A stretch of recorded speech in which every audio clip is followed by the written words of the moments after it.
ಇನ್ನು ಚೆನ್ನಾಗಿರೋ ಫುಟ್ಪಾತ್ ಕಿತ್ತು ಮತ್ತೆ ಕಾಮಗಾರಿ ಮಾಡಲಾಗ್ತಾ ಇದೆ. ಗೋವಿಂದರಾಜನಗರ ಕ್ಷೇತ್ರದಲ್ಲಿ ದುರಸ್ತಿ ಕೆಲಸ ನಡೀತಾ ಇದೆ.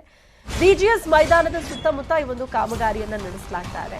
ಎಷ್ಟೋ ಕಡೆಗಳಲ್ಲಿ ಫುಟ್ಪಾತೇ ಇಲ್ಲ, ದಯವಿಟ್ಟು ಇಲ್ಲೊಂದು ಫುಟ್ಪಾತ್ ಮಾಡಿ, ಕಿತ್ತೋಗಿರೋ ರಸ್ತೆಗೆ ಟಾರ್ ಹಾಕಿ ಅಂತ ಜನ ಬೊಬ್ಬೆ ಹೊಡ್ಕೊಂಡ್ರು, ಅದ್ರ ಬಗ್ಗೆ ಗಮನ ಇಲ್ಲ. ಆದ್ರೆ ಚೆನ್ನಾಗಿರೋ ಫುಟ್ಪಾತ್ ಅನ್ನ ಕಿತ್ತು ಮತ್ತೆ ದುರಸ್ತಿ ಕೆಲಸ ಮಾಡಲಾಗ್ತಾ ಇದೆ.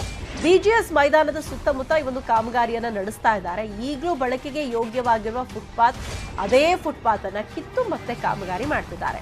2 ವಾರಗಳಿಂದ ಈ ಒಂದು ಕಾಮಗಾರಿಯಲ್ಲಿ ನಡೀತಾ ಇದೆ. ತರಾತುರಿಯಲ್ಲಿ ಹಾಗಾದ್ರೆ ಫುಟ್ಪಾತ್ ಕಾಮಗಾರಿ ಯಾಕೆ? 2018ರಲ್ಲಷ್ಟೇ ಈ ಒಂದು ಫುಟ್ಪಾತ್ ಅನ್ನ ಬಿಬಿಎಂಪಿ ನಿರ್ಮಿಸಿತ್ತು. ಈಗ ಫುಟ್ಪಾತ್ ಅನ್ನ ಕಿತ್ತು ಹೊಸ ಇಂಟರ್ಲಾಕ್ಸ್ ಗಳನ್ನ ಯಾಕೆ ಅಳವಡಿಕೆ ಮಾಡ್ತಿದ್ದಾರೆ ಅನ್ನುವಂಥದ್ದು ಸಾರ್ವಜನಿಕರ ಪ್ರಶ್ನೆ. ಚೆನ್ನಾಗೇ ಇರುವಂತಹ ಫುಟ್ಪಾತ್ ಅನ್ನ ಯಾಕೆ ಕೀಳ್ತಿದ್ದಾರೆ? ಎಷ್ಟೋ ಕಡೆಗಳಲ್ಲಿ, ಸಾಕಷ್ಟು ಕಡೆಗಳಲ್ಲಿ ಫುಟ್ಪಾತ್ ಕಿತ್ತೋಗಿ ವರ್ಷಾನುಗಟ್ಲೆ ಆಗಿದೆ. ನಾವು ದೃಶ್ಯದಲ್ಲಿ ನೋಡ್ತಾ ಇವರು ಬರೀ ಒಂದು ಬೆಡ್ರೂಮ್ ಅಷ್ಟು ಜಾಗದಲ್ಲಿ ಅಣಬೆ ಕೃಷಿ ಮಾಡಿ ತಿಂಗಳಿಗೆ 50,000 ಸಂಪಾದನೆ ಮಾಡ್ತಾರೆ. ಅಣಬೆ ಕೃಷಿ ಕಲಿಬೇಕಾ? ಫ್ರೀಡಮ್ ಆಪ್ ಅನ್ನ ಈಗಲೇ ಡೌನ್ಲೋಡ್ ಮಾಡಿ. ಈಗ ಚೆನ್ನಾಗಿರೋ ಫುಟ್ಪಾತ್ ಅನ್ನು ಕಿತ್ತು ಈ ರೀತಿ ಮತ್ತೆ ಮರು ನಿರ್ಮಾಣ ಮಾಡ್ತಾ ಇದ್ದಾರೆ. ಇದರ ಬಗ್ಗೆ ನಮ್ಮ ಪ್ರತಿನಿಧಿ ಸ್ಥಳದಿಂದ ಪ್ರತ್ಯಕ್ಷ ವರದಿಯನ್ನ ಕೊಟ್ಟಿದ್ದಾರೆ, ಬನ್ನಿ ನೋಡೋಣ. ಬಿಬಿಎಂಪಿ ಅಧಿಕಾರಿಗಳ ಹುಂಬುತನಕ್ಕೆ ಯಾರು ಕಡಿವಾಣ ಹಾಕೋರಿಲ್ವಾ ಅನ್ನುವಂಥ ಒಂದು ಪ್ರಶ್ನೆ ಸದ್ಯ ನಮ್ಮ ಮುಂದೆ ಇರುವಂಥದ್ದು.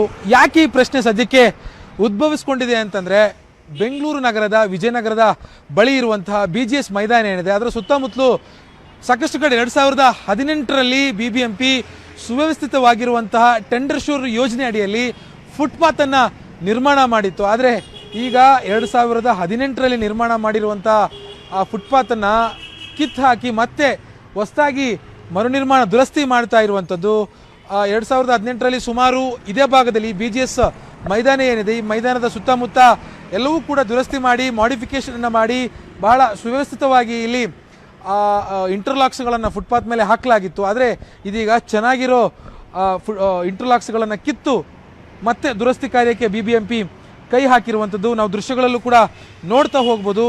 ಮೇಲೆ ಧೂಳು ಕೂತ್ಕೊಂಡಿದೆ, ಒಂದು ಸ್ವಲ್ಪ ಅಲ್ಲಲ್ಲಿ ಸ್ವಲ್ಪ ಏನು ಬೇರೆ ಬೇರೆ ರೀತಿಯಾಗಿರೋ ಕಸ ಕಡ್ಡಿಗಳಿಗೆ ಬಿದ್ದಿರೋದು ಬಿಟ್ಟರೆ ಯಾವುದೇ ಥರದ ಹಾನಿ ಈ ಇಂಟರ್ಲಾಕ್ಸ್ಗೆ ಆಗಿಲ್ಲ. ಆದರೆ ಇಷ್ಟು ಚೆನ್ನಾಗಿರುವ, ಇಷ್ಟು ಸುವ್ಯವಸ್ಥಿತವಾಗಿರುವ ಈ ಫುಟ್ಪಾತ್ಗಳನ್ನು ಬಿಬಿಎಂಪಿ ಮತ್ತೆ ಕಿತ್ತು ಇದೀಗ ಹೊಸದಾಗಿ ಇಲ್ಲಿ ಇಂಟರ್ಲಾಕ್ಸ್ಗಳನ್ನು ಪ್ಲಾಂಟ್ ಮಾಡ್ತಾ ಇರುವಂಥದ್ದು ನಾವು ದೃಶ್ಯದಲ್ಲೂ ಕೂಡ ನೋಡ್ತಾ ಹೋಗ್ಬೋದು. ಕಳೆದ 2 ವಾರಗಳಿಂದ ಸುಮಾರು 25 ಸಿಬ್ಬಂದಿಗಳನ್ನು, ಅಂದರೆ ಕಾರ್ಮಿಕರನ್ನು ಇಟ್ಕೊಂಡು ಇಲ್ಲಿ ಕಾಮಗಾರಿಗಳನ್ನು ಮಾಡಲಾಗ್ತಾ ಇದೆ. ಇದಕ್ಕಂತೂ ಕೋಟಿಗಟ್ಟಲೆ ರೂಪಾಯಿಯನ್ನು ಕೂಡ ಬಿಬಿಎಂಪಿ ಅಧಿಕಾರಿಗಳು ವೆಚ್ಚ ಮಾಡ್ತಾರೆ. ಹೀಗೆ ಜನರ ತೆರಿಗೆ ಹಣವನ್ನು ಈ ರೀತಿಯಾಗಿ ಬಿಬಿಎಂಪಿ ಅಧಿಕಾರಿಗಳು ಪೋಲ್ ಮಾಡ್ತಿದ್ದಾರೆ. ಇದನ್ನು ಕೇಳೋದಕ್ಕೂ ಹೇಳೋದಕ್ಕೂ ಯಾರು ಇಲ್ವಾ ಅನ್ನುವಂಥ ಒಂದು ಪ್ರಶ್ನೆ ಸದ್ಯಕ್ಕೆ ನಮ್ಮನ್ನು ಕಾಡ್ತಾ ಇರುವಂಥದ್ದು. ಒಟ್ಟಾರೆ 2018ರಲ್ಲಿ ನಿರ್ಮಾಣ ಆಗಿರುವಂಥ ಈ ಒಂದು ಫುಟ್ಪಾತ್ ಏನಿದೆ, ಇದು ಬಹಳ ಸುವ್ಯವಸ್ಥಿತವಾಗಿತ್ತು. ನಾವಲ್ಲಿ ನೋಡಿದ್ವಿ, ಭಾಳ ಚೆನ್ನಾಗಿತ್ತು. ಮೇಲಿಂದ ಮೇಲೆಗೆ ಒಂದು ಸ್ವಲ್ಪ ಧೂಳು ತೆಗೆದು ಕ್ಲೀನ್ ಮಾಡಿದರೆ ಓಡಾಡೋದಕ್ಕೆ ಯೋಗ್ಯವಾಗಿತ್ತು. ಆದರೆ ಬಿಬಿಎಂಪಿ ಅಧಿಕಾರಿಗಳು